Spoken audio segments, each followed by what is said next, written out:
Olá, tudo bem? Você quem acompanha a programação da Assembleia Legislativa do Estado de São Paulo, seja muito bem-vinda, muito bem-vindo. Eu sou Arthur Neves e este é o Alesp em Pauta.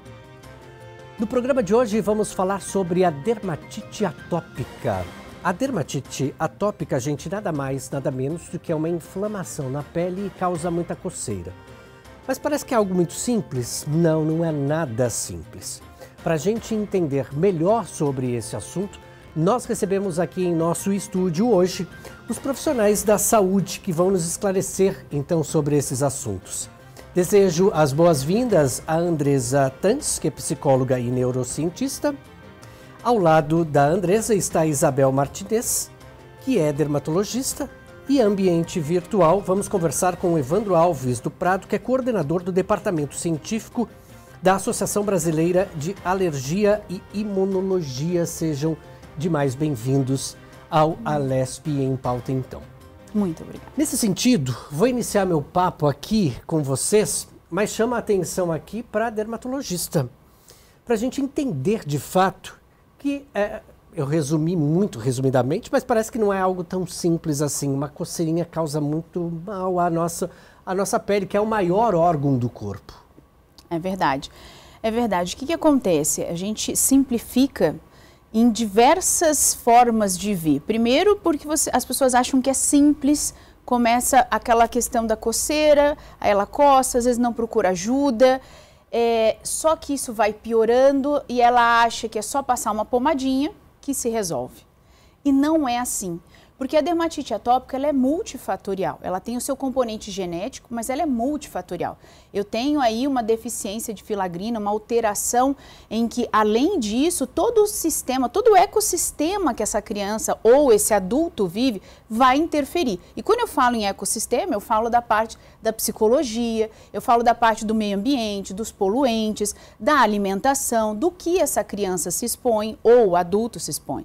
Então, eu resumidamente falo que a dermatite atópica, ela é às vezes estigmatizante para as pessoas, porque se você não consegue trabalhar o seu ecossistema, e quando eu falo ecossistema, imaginem que eu estou falando a sua vida mesmo, a alimentação, a parte da psicologia, a parte do seu meio ambiente, você não consegue controlar ela. E aí você sempre vai somente depender da medicação. Claro que hoje existem medicações fantásticas para isso. Acho que eu consegui resumir um pouquinho do que é, para não entrar muito na doença em si, que eu acho que fica muito complexo quando a gente fala da doença, da deficiência de filagrina. Eu acho muito complexo, acho que as pessoas precisam entender que ela é um alerta, que ela tem um componente genético, alguns pacientes precisam trabalhar esse ecossistema. Vamos lá, entendendo isso então, muito obrigado. Evandro, eu queria entender como é que está a realidade dessa doença da pele no nosso país e especificamente em nosso estado. Dá para a gente trazer um panorama? Bom, é um prazer estar com vocês aí discutindo sobre essa doença tão complexa que é a dermatite atópica. E a Isabel, acho que ela resumiu bastante, de uma maneira bastante didática e objetiva, o que é a dermatite atópica. É uma doença inflamatória e essa inflamação é decorrente de ação de muitas células e muitos produtos celulares. É uma coisa que a gente não sabia anos atrás, a gente tinha ideia que a doença era dentro da pele, passava para o exterior, para o extrato córneo. A gente sabe que isso tudo parece começar na barreira cutânea, é uma alteração da barreira cutânea que leva a esse processo inflamatório. São muitas células, são muitos produtos, né? E os novos medicamentos tentam inibir a ação desses produtos que inflamam. A prevalência é em torno de 10 a 20%, principalmente das crianças, menor em adultos. Essa prevalência vem aumentando. Eu achei muito interessante o que a Isabel comentou, que é o que está do lado de fora, quer dizer, o meio ambiente, né? As exposições que a gente tem durante a vida, que a gente chama de espossoma.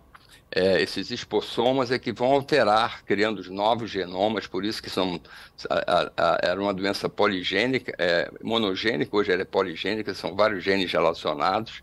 Então, tudo que acontece no nosso meio exterior vai interferir no nosso meio interior, né? Então, nós temos o expossome externo e o expossome interno. Então, nós temos novos genomas, que são assim, característicos dessa doença tão complexa, e temos também alterações internas, por exemplo, as bactérias que compõem o nosso intestino, né, que nós chamamos de bactérias comensais, o microbioma, pode levar ao desenvolvimento dessa doença, assim como o microbioma, as bactérias que compõem a nossa defesa ao nível da pele também, quando existe uma pouca diversidade ou muita bactéria patogênica predominando sobre as bactérias que protegem, a gente tem também, além do processo inflamatório, uma facilitação para as infecções, que é uma das características dessa doença. É uma doença que inflama, essa inflamação é que leva ao prurido, à coceira, isso é um dado muito importante, né? É uma doença que coça muito, é uma doença extremamente complexa. A gente vai conversar a respeito do que acontece com essa criança ou com esse adulto que apresenta essa doença. Então, de uma maneira geral, a gente pode dizer que essa doença vem aumentando muito de prevalência. Aliás, todas as doenças alérgicas e outras doenças vêm aumentando a prevalência, principalmente através desses novos genes que estão relacionados à doença e outros fatores ambientais, por exemplo, alimentares, como a doutora Isabel citou, fatores alimentares, fatores envolvendo aeroalérgenos, né? É uma doença, eu acho que é a doença mais complexa dentro da minha área, dentro da alergia e da imunologia. Agora, Andresa, tem uma situação que também deve ser mencionada, obviamente, porque além daquilo que se observa na pele, que é o maior órgão do corpo, se tem por dentro também a mente, o cérebro. Fica confusos. Fica assim. Na verdade, que a doutora colocou, né, da fisiologia, né, nós temos aí a questão do sistema fisiológico, sistema imunológico, e aí a gente soma isso ao ambiente, e a gente soma isso ao emocional. Então, uma pessoa onde ela tem uma carga de estresse mais alta, onde ela vem de eventos traumáticos, porque nós temos várias pesquisas científicas colocando que os pacientes que apresentam a dermatite, a maioria deles teve eventos traumáticos, que seja abuso psicológico, físico ou sexual. Então, a gente já tem muitos estudos comprovando isso. Então, não é apenas realmente, né, uma questão fisiológica. A imunidade da pessoa baixa, ela fica mais susceptível, né? Se ela teve no passado, como eu disse, um evento traumático, então ela vai, enquanto ela não resolver essas questões, ela vai ficar apresentando essa doença, vira e mexe, ela vai explodir. A pessoa, na verdade, ela sempre, o estresse dela é aumentado porque ela sempre fica com medo dos surtos, né? Quando é que isso vai ficar mais grave?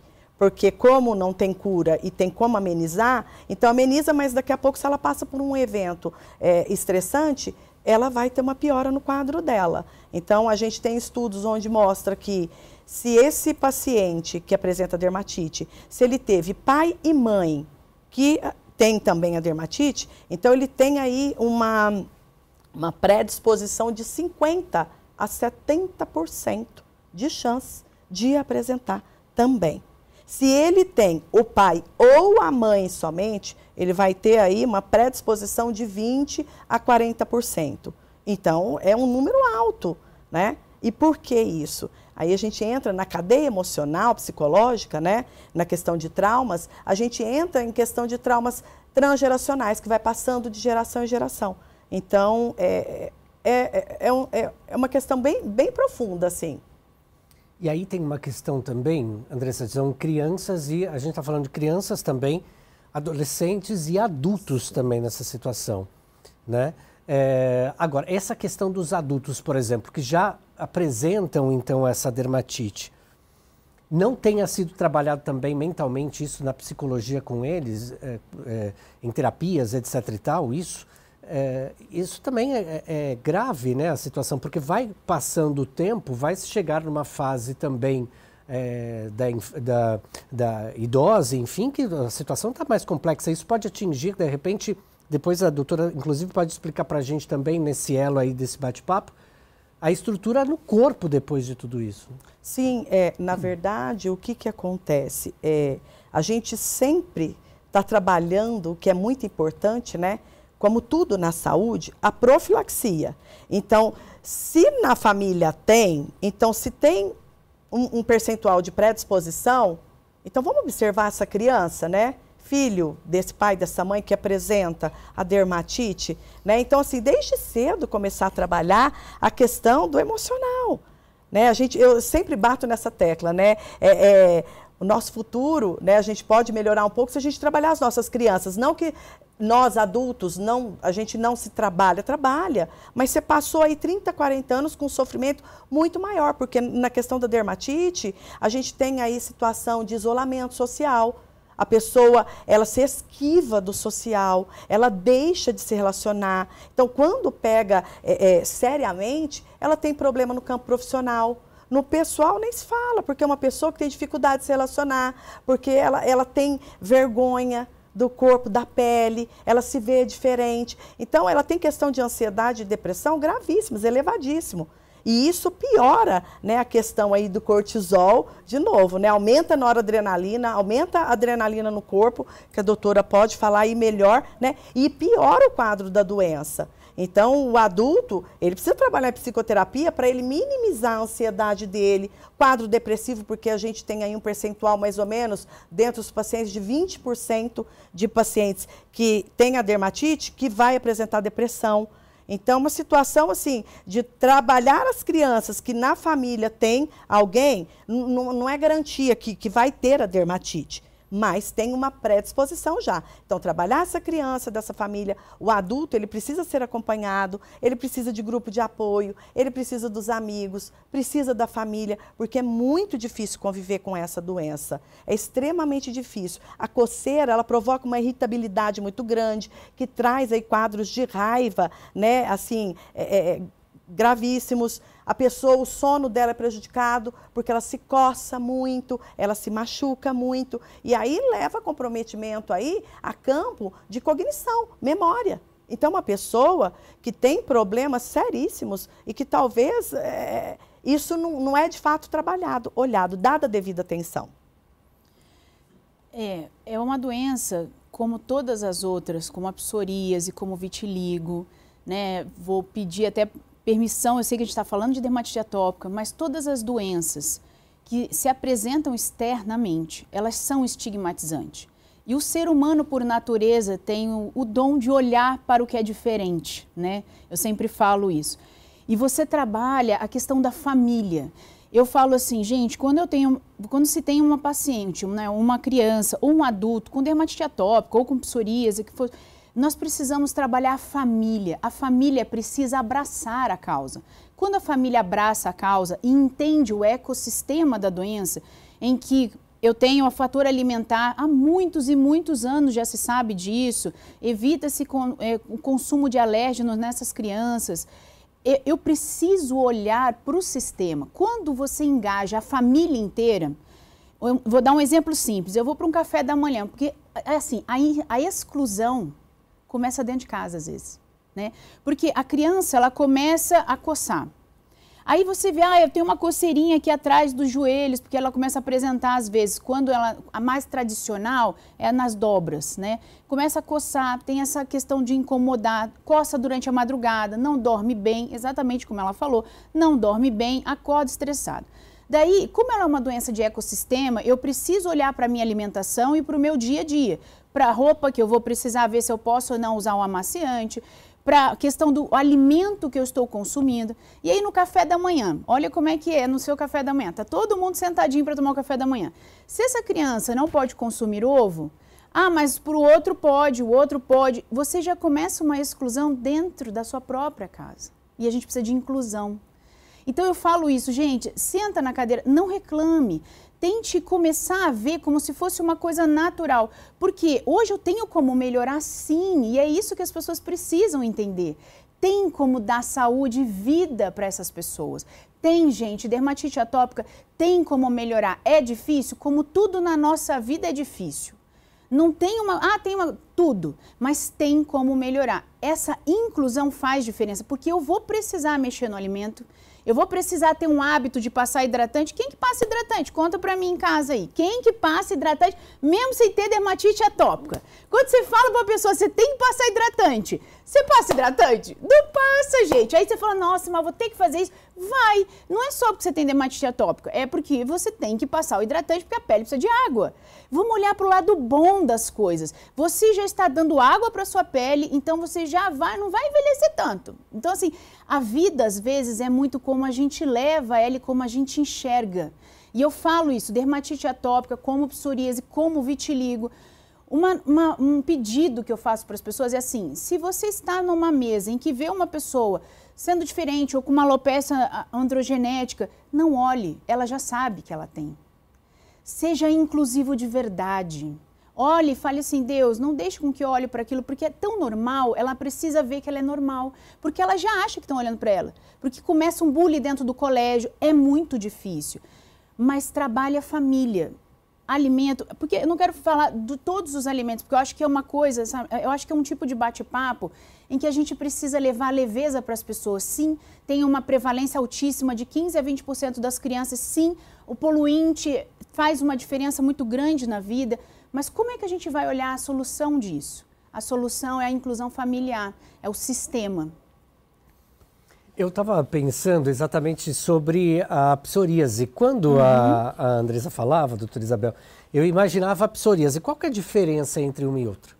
A diferença é que você tem uma descamação, tá? Você olha, não vou falar termos científicos, mas assim, a paciente, ela tem uma lesão descamativa, tá? A outra, ela tem uma lesão pruriginosa, uma lesão que coça e que ela, de tanto coçar, pode levar uma lesão mais grossinha, um eczema, tá? Crônico. Então, ela vê lá, tem como se fosse uma casquinha de machucado, tá? Não é bem uma casquinha de machucado, mas ela é mais grossa. Mas por quê? De tanto eu coçar. A psoríase, ela é uma lesão que você enxerga uma descamação intensa. Pode ter prurido, mas não é o fator mais preponderante da psoríase, como é o fator preponderante da dermatite atópica, tá? E a dermatite atópica, o que acontece? Essa questão da criança ou do adulto coçar e não sentir que está coçando, ela nem imagina que está afetando, às vezes, o sono. Você só vê a pessoa com irritabilidade, com déficit, às vezes, de crescimento, com alterações, como qualquer outra pessoa que não dorme vai ter. Então, é muito importante a gente observar esse sistema de vida da criança, ver se na cama às vezes olha o travesseirinho, olha o lençol e vê se está sujinho de sangue, porque às vezes coçou e não sentiu, entendeu? Então é muito da observação e do hábito. Não banho quente, de jeito nenhum, né? Mas aí vocês vão brigar comigo, já não vou parar de falar, não quero saber disso, que eu já sei disso aí, toda hora meu médico fala. Eu acho que a gente precisa trabalhar a conscientização da inclusão, do olhar para o outro. É isso, para mim, a coisa mais importante. Porque o mover-se vai de acordo com aquilo que você se sente incluso no sistema. E aí a gente consegue trazer uma nova visão para uma doença que a medicina, que a ciência está lutando pelos interferons, então a gente está lutando para isso. Mas mesmo que eu tenha tudo isso, eu preciso saber trabalhar a inclusão familiar e o sistema. Para se chegar a essa inclusão social, né, do sistema, aí também tem uma outra questão, né, Evandro, que acho que tem que ser mencionado, porque a gente precisa entender onde é que estão os problemas, as problemáticas, para a gente trabalhar isso propriamente dito aqui nesse Parlamento Paulista, com os deputados e as deputadas, obviamente. E aí, diante dessa situação, então, tem uma questão social, econômica, inclusive, né, porque a pessoa está excluída, ela vai ser excluída direto, né, gente? Porque uma vez excluída, vai ser excluída sempre. Não adianta fazer cara feia, porque é exatamente isso. E aí tem essa questão, né, Evandro? E aí tem uma outra questão também. Tem a questão econômica para a saúde pública também. Concordo. Eu queria fazer... Eu estou escutando a Andresa e a Isabel. Eu queria fazer duas considerações importantes. Embora se pensasse anteriormente que a dermatite atópica era uma doença exclusiva da criança, a gente sabe hoje que ela pode até se iniciar na vida adulta, mas a maioria dos casos de dermatite atópica, ela tende a melhorar com a idade, até a adolescência. A maioria tende a melhorar.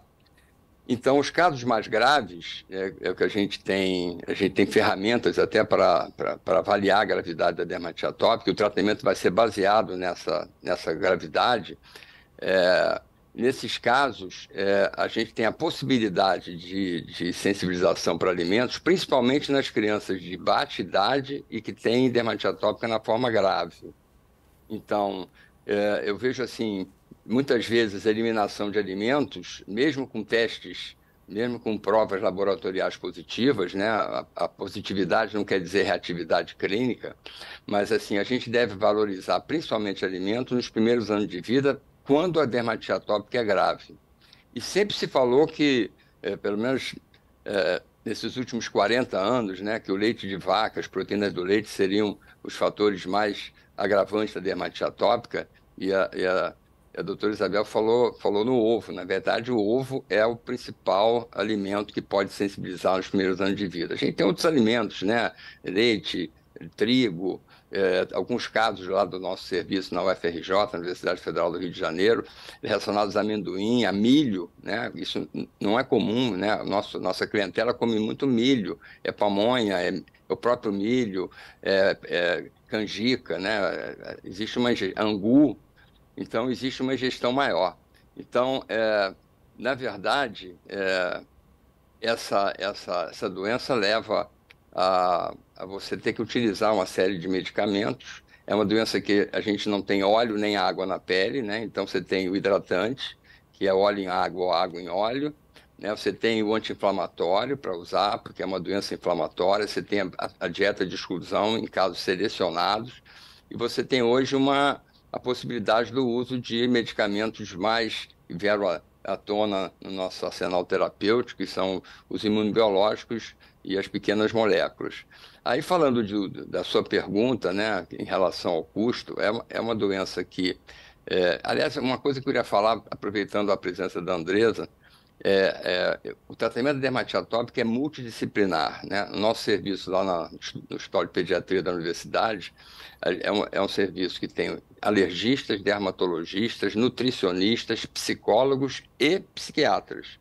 E ela falou muito bem dessa situação emocional da criança, né? Então, a criança tem dermatite atópica grave, ela se isola, ela não convive com os amigos, ela não vai à escola, então já tem uma coisa importante, né? O aproveitamento escolar é baixo, no caso do adulto, a capacidade laborativa é baixa, e essa criança acaba se isolando. Então, ela é irritada, ela é mal-humorada, ela é intolerante, ela briga com o irmão, ela briga com o pai, ela briga com qualquer um, porque ela não quer ter essa pele feia, inflamada, vermelha, com crosta, com vesícula. Então, a participação do psicólogo, do psiquiatra é muito importante. E a gente observa, eu não queria ter essa doença, por que eu tenho essa doença? Eu não quero mais conviver com ninguém, eu quero ficar no meu quarto. E cada vez o emocional agrava a doença, então ela se coça mais, ela sangra, né? Essa observação que ela fez, né? A Isabel fez, de observar se tem sangue no lençol, porque ela está se coçando, está se ferindo. E eu acho assim, a gente tem que pensar em cada criança, o tratamento deve ser individualizado. Existem vários guias práticos para o tratamento da dermatite atópica, consensos nacionais e internacionais, falando da importância do tratamento precoce e de você abraçar essa criança. Existe, às vezes, um desajuste familiar. É uma doença que compromete muito a qualidade de vida da criança, do adolescente ou do adulto, e a família também fica envolvida. Então, os custos dessa doença são altos, né? Porque medicamentos são caros, né? E a necessidade de usar hidratante, às vezes, várias vezes ao dia. E ela falou muito bem, o banho é morno, podem ser vários banhos ao dia, desde que você use hidratante após cada banho, né? E algumas coisas são agravantes, né? Uma das coisas que eu falo por exemplo, muitas crianças assim, alérgico, tem dermatite atópica, tem rinite, tem asma, o tratamento é cair na piscina, nadar, natação faz bem. E eu observo assim, a piscina colorada é um fator muito agravante da dermatite, porque é mais um fator químico que está irritando a pele.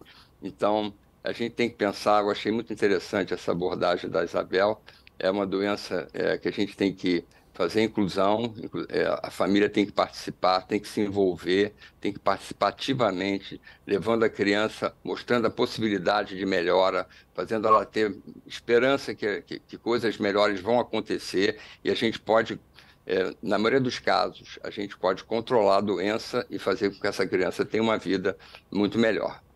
Diante dessa sua resposta, Fernando, como é que está a questão de pesquisa em nosso estado, em nosso país? Bom, a gente tem até trabalhado bastante com a dermatologia, né, com a Sociedade Brasileira de Dermatologia e também com a Sociedade Brasileira de Pediatria, no sentido de a gente entender melhor a doença. Alguns anos atrás, eu estou formado há 50 anos e eu via dermatite atópica assim, muito eventualmente, né? Hoje eu vejo dermatite atópica todo dia. Nosso ambulatório tem sempre um paciente com dermatite atópica. O que a gente tem procurado entender, e muitas coisas foram esclarecidas nos últimos 20 anos, pelo menos assim, a importância dessa proteína, que a Isabel citou, a filagrina. A filagrina vem de uma outra proteína, a profilagrina, e essa filagrina ela se transforma em óleo no extrato córneo.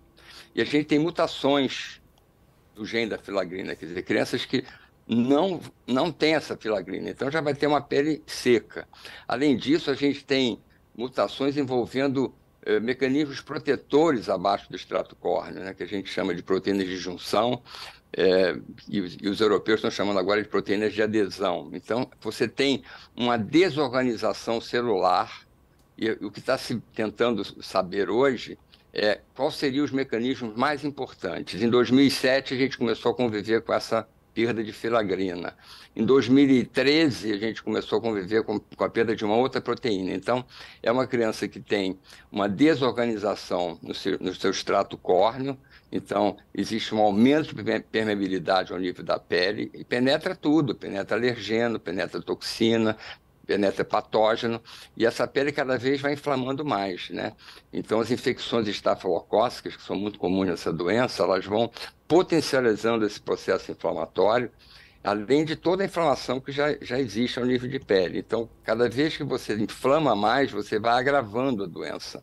Então, o que se tem pesquisado hoje aqui no Brasil, a gente tem procurado participar de congressos, agora está acontecendo o Congresso de Brasileiro de Dermatologia, né, em Natal, o nosso congresso em novembro, e sem dúvida eu já estou convidado para participar de algumas mesas em que a gente vai tentar chegar assim, o que é mais importante hoje, né? O que a gente conhece a respeito da doença, como é que a gente trata, qual a importância do tratamento multidisciplinar. Então, acho que isso tudo está fazendo com que a gente conheça melhor a doença.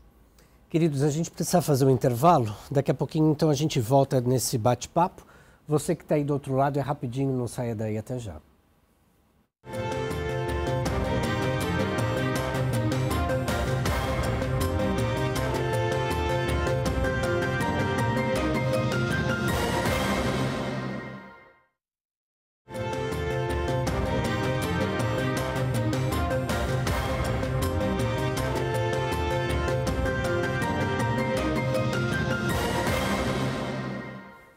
Nós estamos de volta com o segundo bloco do Alesp em Pauta. Hoje falamos sobre a dermatite atópica, que não é tão simples assim entender essa doença de pele, né?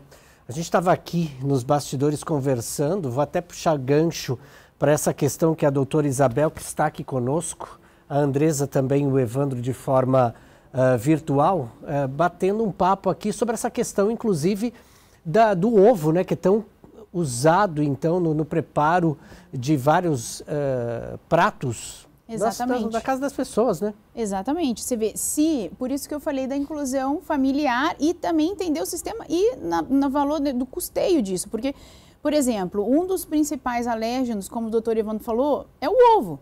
Se é o ovo, como é que numa criança você vai retirar o ovo? Porque, primeiro, Por isso é tão importante, eu amo a multidisciplinaridade, né? Antes de fazer medicina, eu fiz faculdade de enfermagem. Então, assim, para mim, gente, é muito importante, porque você precisa ter um nutricionista para ensinar a mãe a ler um rótulo, para ver se contém ovo, porque não é só o que ela consome em casa, é o que ela consome fora. Ensinar a criança, ter essa logística, né? De como é que ela vai se alimentar quando está fora de casa e não se sentir excluída, né? Porque assim, não, mas você não pode, você começa aquele movimento. Então, realmente tem que ter um trabalho psicológico, familiar. E até eu estava pensando aqui, pulando do ovo para a psicologia. Eu, particularmente, já que nós estamos na Alesp, eu acho que assim, uma das coisas que seria fenomenal é que a gente visse as doenças que tem um componente no seu ecossistema como um sistema. Tipo assim, essa criança tem que passar no psicólogo. Não, a família tem que passar no psicólogo. Sim. Porque como é que uma mãe que vai ter que trabalhar com tudo isso, um pai que vai ter que trabalhar com tudo isso, consegue trabalhar na sua mente todas as dificuldades da doença em si, passar o hidratante, tem uma carga psicológica muito grande. Então, eu acho que isso é uma opinião minha pessoal, tá? Não é uma opinião da ciência, é uma opinião minha, Isabel. Eu acho que algumas doenças precisariam, né, ter a defesa de a família tem que passar. Então, quando você passa no psicólogo, encaminho a família. E poder ser coberto a família, e não só a criança em si, porque é um problema de ecossistema. Isso é extremamente importante. E eu também prezo muito por essa questão, até que o doutor Evandro falou, da multidisciplinaridade, essa questão que a doutora Isabel está colocando da família, né? Então, assim, são todos os profissionais, né, que vão trabalhar com essa família, com o paciente em si, a família, é de grande importância. Por quê? Essa questão da exclusão, essa questão do isolamento, da pessoa não querer se apresentar, né, na escola, nos amiguinhos, ou até o adulto, né, ele começa a ter problema no emprego, com os amigos, relacionamento, mas essa questão começa, como a doutora falou, dentro de casa. Por quê? Se ele está todo lesionado, a mãe, primeiro começa dela, ela sente vergonha de apresentar esse filho. Então, ela tem dificuldade. Ela sente vergonha, né? Ela se sente culpabilizada porque eu sou mãe, né? Meu filho, como que eu cuido? Como que eu vou fazer? Eu quero melhorar o meu filho, eu não quero que ele tenha esse quadro, né? E o paciente em si, ele busca muito pela normalidade, porque ele se acha normal, ele se acha muito diferente, né? Então, a mãe, ela tem que ser, a mãe, o pai, a família, os cuidadores, tem que ser trabalhado, por quê? Porque eles precisam trabalhar todos esses medos, angústias, e tratar isso como normal, é uma doença, mas essa criança, esse paciente, ele precisa ser tratado como todos os outros, né? E como a doutora falou, não é só fora que todo mundo fica olhando e fica observando como diferente. Dentro de casa também. Então, assim, o comportamento disfuncional que o paciente começa a apresentar, né? De irritabilidade, de fadiga, de angústia, de ansiedade, depressão, isso muda toda a cadeia comportamental dele e afeta, né, as outras partes da família e vira um caos a família. Então, e isso não é só para dermatite. Todas as doenças da família tem que ser trabalhada. Então, que não consiga ter uma equipe multidisciplinar, né? Fica mais pesado talvez para o médico de ter esse olhar ou de se colocar no ponto como uma obrigatoriedade de levar essa informação para a família, né? Mas isso é de extrema importância, porque não adianta trabalhar o paciente. Ele vai voltar para onde? Para aquele sistema. Então, eu brinco, mas com seriedade, que eu falo, olha, traz o porquinho para mim, eu lavo o porquinho, boto talquinho no porquinho, dou carinho, o porquinho vai voltar para onde? Pro chiqueirinho, aí ele vai rolar na lama, e depois ele volta tudo. Então, assim, não funciona, porque a gente fica patinando, né? Então, a família tem que ser trabalhada, isso é muito importante. Uma coisa também, não sei, o doutor Evandro pode dar a opinião dele, mas levar isso para a escola. Você sabe que uma vez eu escutei de uma criança que tem psoríase, doutora, as pessoas não sentam onde eu sento. Eu chorei junto com a criança. Levantei, porque aquilo para mim, a minha vontade era de levantar e ir na escola. Mas assim, é tão importante, gente, às vezes a gente só precisa ouvir. Eu falo que Quer ajudar? Primeiro, aprenda a ouvir. Sem julgamento, só ouça o que aquela pessoa vive no dia a dia dela, porque a solução está no que ela vai te contar. Quando você mapeia o dia a dia dessas pessoas, você vê que a escola tem um papel fundamental. Então, poderia ter treinamento mesmo nas escolas, é treinamento, não é uma palestra, vamos dar uma palestra de conscientização. Eu acho que quando você põe um peso de só uma palestra, é uma coisa. Quando eu falo, eu vou te dar um treinamento de como lidar com determinadas situações. E aí sim, você pode fazer o dia da palestra tal, o dia da palestra tal, mas ensinar. Porque se a escola é a continuidade do seu lar, ela precisa ser tratada também, em conjunto. Então é muito importante que o governo olhe para isso, porque ele tem o poder da caneta. Eu sei que é difícil, é muita coisa, mas se a gente olhar esse conjunto, família e escola, esse é o elo mais importante de base das suas crianças. Doutor? Eu concordo inteiramente. Eu acho que a gente precisa ter programas é o tema da nossa dermatite atópica, o tema da conscientização da dermatite atópica, que a gente comemora todo ano, é as pessoas se conscientizarem que é uma doença complexa, que a criança precisa de... Eu sempre falo de criança, que eu sou professor de pediatria. A criança precisa ser cuidada, a sua família precisa ser cuidada. Eu acho que a gente pode ter alguns programas de educação e de conscientização a respeito dessa doença. E não é só na escola, não. Eu acho que é no ambiente que a criança frequenta, é com os amigos. Lá no nosso hospital, nós fizemos agora um levantamento, até para levar para o Congresso Brasileiro. Nós estamos com mais ou menos 800 crianças com dermatite acompanhadas desde 2007. Nosso ambulatório começou em 2007, tem 17 anos. Nós estamos com mais ou menos 800 crianças com dermatite atópica moderada a grave. As crianças com dermatite leve ficam no ambulatório de alergia. E a gente aprendeu muito com essas crianças, né? Então, a gente senta com as crianças, às vezes sem a família, para a criança passar para a gente. O adolescente quer conversar com a gente, ele não quer conversar mais com a mãe, com o pai, ele quer passar para a gente a dificuldade de relacionamento, que na escola, além de não sentar onde eu sento, a cérebro pergunta assim, isso pega, né? Ninguém quer encostar em mim, porque isso pega. Ninguém me convida para festa, ninguém me convida para fazer a gincana, ninguém convida para brincar. Então, eu acho que precisa haver realmente a conscientização que é uma dermatite crônica, recidivante. Felizmente, a maioria dos casos é leve, mas que a gente precisa conhecer melhor a doença para que essa criança tenha a possibilidade de uma convivência natural, convivência normal com seus amigos, com seus colegas de escola, né? Que ela consiga ser incluída, que ela consiga ser mais feliz. E se a gente se envolver como médicos, como psicólogos, nutricionistas, psiquiatras, se envolver inteiramente com esse paciente, a gente consegue melhorar muito, né?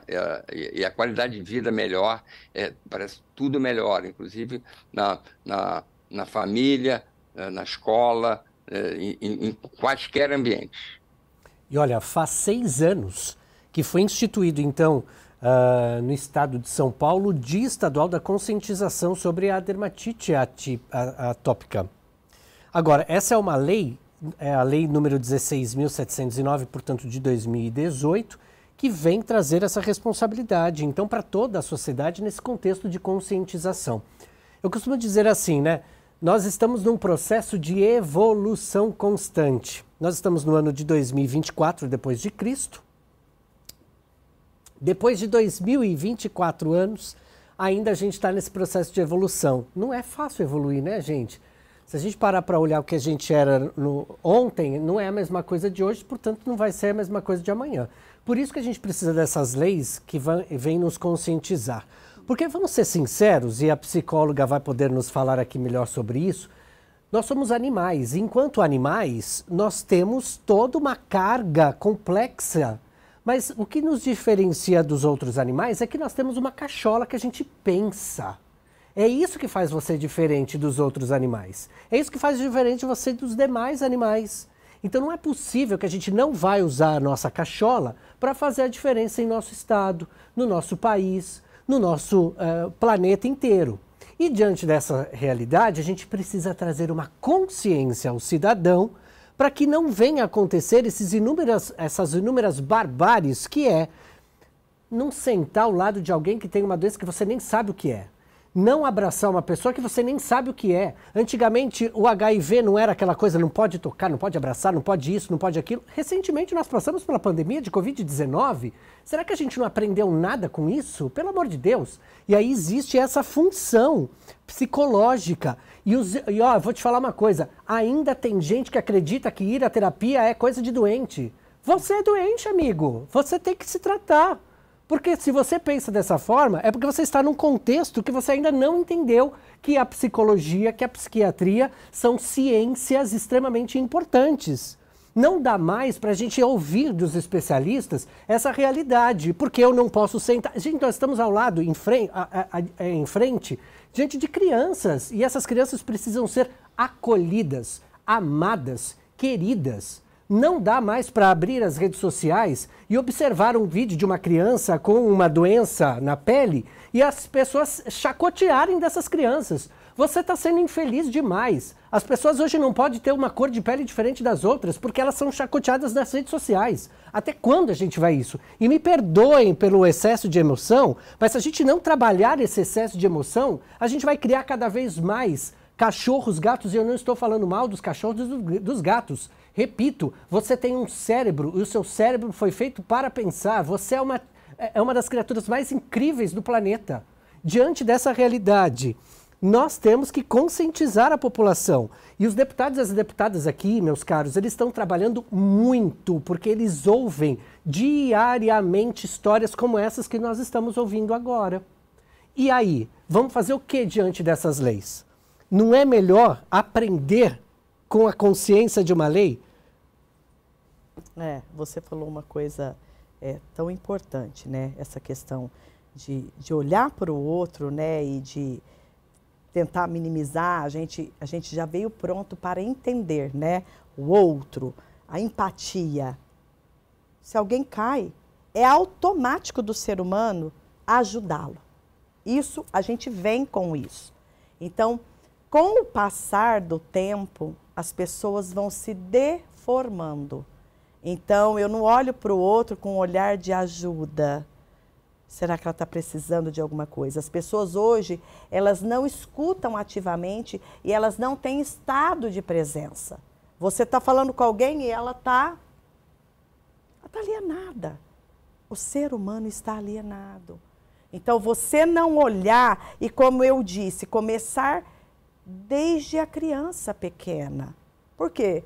Adulto tem conserto? Tem, para várias coisas. Tem tratativa? Tem. Mas se a gente trabalhar no âmbito, né, infantil, a gente ensina. Então, a gente já coloca um marcador mais firmemente. Porque se a gente vem com empatia e a gente reforça isso na criança, dificilmente ela vai perder. Porque isso é estimulado na escola, né? E o que a gente falou, nós três aqui, os três colegas, né? A gente precisa de políticas públicas focadas para isso, né? E eu acredito que os deputados, né, senadores estejam trabalhando com um olhar mais pontual para isso, porque assim, a gente tem inúmeras doenças, mas a gente tem outras que não é a gravidade da doença, mas é a gravidade do entorno, porque se ele é excluído, se ele não frequenta, se ele não pode ir, se a família fica, né, ela não tem respaldo para a tratativa, porque é caro, tem um custo alto. E sem falar que essas pessoas que têm a doença da dermatite, algumas desenvolvem muito parecido com o toque na tratativa. Então, isso fica exaustivo para esse paciente, porque ele precisa se cuidar pontualmente, com hidratante, com medicação. A pessoa não tem vida lá fora. Tem pacientes que vivem para isso, para o controle. Então, ela vive numa bolha. Ela não quer nem sair de casa. Ela prefere. Porque ter um olhar, né, de exclusão, isso é muito doído para ela, para a família. E às vezes a família também não dá conta porque não tem emocional ajustado, regulado para lidar com todas as intempéries que vêm do processo da doença. Então, é muito difícil. Então, a gente precisa de um trabalho, né, desde lá pequenininho até os velhinhos, de conscientização e políticas públicas, né, pautada para isso. Você sabe que, vou dar o caso do ovo, né? Doutor Evandro, você pode falar, pode falar. Não, eu sou sempre daquela linha do ladies first. Obrigada. Primeiras damas. Mas eu queria depois da doutora fazer uma observação, assim, aproveitando o que eu tive a grande oportunidade de ouvir do Arthur. Gostei demais das palavras dele. Se me derem uma chance, eu falo depois. Claro, por favor. Só um comentário que eu vou aproveitar o ensejo aqui e dar a oportunidade de falar o seguinte. No caso da dermatite atópica, é o ovo. No caso do paciente celíaco, é o glúten, né? No caso do paciente com intolerância à lactose, que leva várias coisas, é a lactose. E eu queria só chamar a atenção, porque a gente está acho que a gente está no lugar certo para falar o seguinte. Infelizmente, alguns alimentos, como leite vegano, como pão sem glúten, eles têm um imposto muito maior. Então, aqui vai um pedido, porque, por exemplo, a gente hoje já sabe que existe pessoas que não podem consumir e que às vezes não é nem a dermatite atópica, mas o que vai levar a uma outra reação de dermatite. Por exemplo, o paciente que não pode consumir glúten, ele faz uma dermatite de pele por glúten, tá? E etc. Outras doenças que têm essa questão. Então, seria muito importante, porque eu, por exemplo, sou uma pessoa que eu não posso consumir determinadas coisas. Depois que entrei na menopausa, eu comecei a expressar mais alergia. E quando você vai comprar qualquer coisa, eu quero um pão, é tudo muito mais caro, por conta da incidência desses impostos. Que não é enxergado o pão como pão, não é enxergado o leite como leite, porque tem que... Você entende? Então, assim, isso também facilitaria muitas famílias, das quais, infelizmente, hoje, a gente vê alguns pacientes que são mais alérgicos, e a gente está descobrindo ainda, isso não é moda, isso é ciência. Existe, sim, alguns pacientes que têm, e isso, infelizmente, está aumentando, tá? Ou está se conversando mais sobre isso. Mas seria uma coisa interessante que a gente poderia, né, que os nossos parlamentares poderiam olhar para esse aspecto do leite, do pão, sabe? De coisas que são importantes porque faz parte do dia a dia. A minha sobrinha tinha PLV. Então, assim, eu até agradeço, São Paulo é maravilhoso, ela realmente aqui dá o leite. Fantástico, gente, fantástico. Isso não existe em outros lugares quase.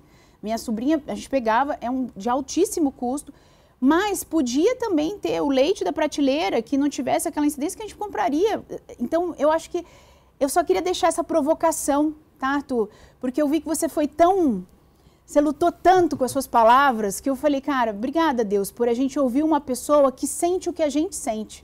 Pode completar, doutor Evandro, que eu já sei que você vai completar aí brilhantemente. Exatamente. Eu estou, assim, em primeiro lugar, agradecer a oportunidade de estar com vocês, mas as palavras do Arthur realmente foram muito importantes, né? Até de uma maneira assim emocional, passar assim essa ideia do que nós precisamos cuidar das nossas crianças serão adultos dentro de pouco tempo, né? Então, esse cuidado com a criança e também cuidado com a família, isso é fundamental. Então, nós somos um país continental, eu não tenho a menor ideia da prevalência ou da quantidade de crianças que têm dermatite atópica, principalmente dermatite atópica grave, mas eu acho que a mensagem que eu acho que é muito importante, que vocês dois citaram, é que a gente possa implementar políticas públicas que possam permitir o acesso dessas crianças que têm uma dermatite atópica mais grave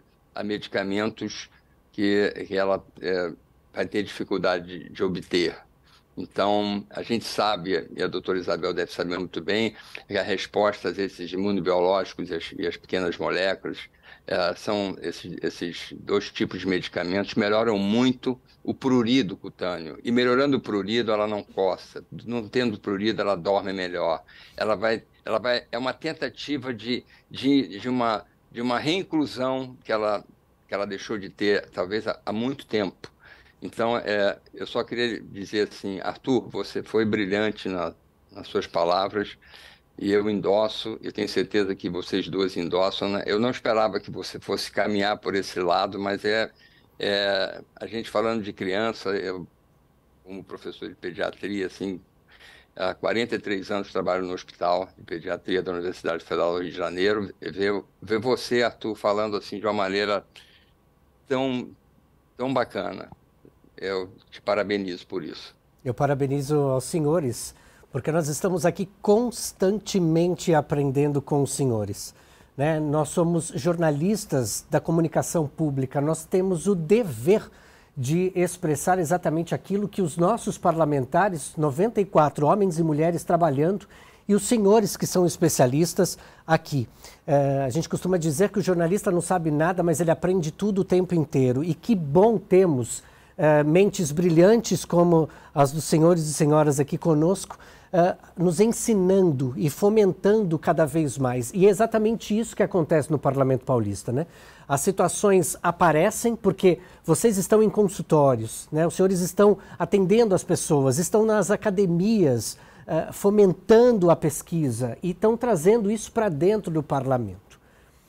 A gente vai ter que encerrar o nosso programa, infelizmente, mas existe aqui, já deixou bem claro que existe muito espaço para que esse assunto seja debatido. Não é apenas uma feridinha que causa coceira, como nós falamos no início deste programa. A Alesp está em pauta e esta pauta está na ordem do dia, sem cessar, sem parar e sem vacilar. É o que nós precisamos de fato, é a unidade entre os setores e entre a ciência, justamente para que os nossos parlamentares trabalhem sem cessar. Eu quero muito agradecê-los, muito obrigado, Evandro, muito obrigado, Isabel, muito obrigado, Andressa, por esse momento aqui, só para a gente amarrar uma palavra rapidamente de cada um dos senhores. Evandro, por favor. Bom, eu sempre achei que as meninas deviam falar primeiro. Mas já que você me deu essa oportunidade, gostei muito de participar, de falar de dermatite atópica, é o assunto que eu mais estudo, sempre pensando na nossa criança, como é que ela vai ser mais feliz, como é que ela vai ser mais amiga, como é que ela vai ter um melhor aproveitamento escolar, para ela ter acesso ao Enem, que ela possa cursar a faculdade, que ela possa ser feliz como adulta e ter seus filhos, cuidando dos seus filhos de uma maneira muito afetiva, muito afetuosa. Então, obrigado pela oportunidade. Bom, obrigada, Arthur. Obrigado, professor Evandro. Você vê, ter um catedrático de 50 anos de profissão é um prazer, viu, professor? Muito obrigada. Eu só quero agradecer o carinho e a oportunidade por poder falar de algo que, às vezes, é visível aos olhos, mas é invisível ao coração de muitos. Dado o recado. Eu estou muito feliz de estar aqui com vocês, discutindo um assunto de extrema importância, aprendendo com a doutora, com o doutor Evandro. Então, eu só tenho que agradecer, né? A gente, quando encontra amigos da jornada e que o olhar está para o mesmo foco, o mesmo rumo, isso é muito satisfatório. Então, eu estou saindo daqui, assim, com a alma preenchida mesmo. Obrigada, gente. Novamente, eu agradeço aos três. Muito obrigado pela oportunidade, muito obrigado pelo aprendizado. Agradeço novamente. Muito obrigado a toda a nossa equipe de radialistas e jornalistas e agradeço a você, cidadão e cidadã paulistas que fazem a diferença em nosso estado. Agradeço também aos nossos parlamentares que estão trabalhando e muito para a melhoria de todo o estado de São Paulo. Vamos fazer a diferença? Você está mais do que convidado a participar sempre das discussões aqui na Assembleia Legislativa do Estado de São Paulo, o maior parlamento estadual da América Latina. O Palácio 9 de Julho é a sua casa. A gente se encontra na programação da Rede Alesp. Tchau.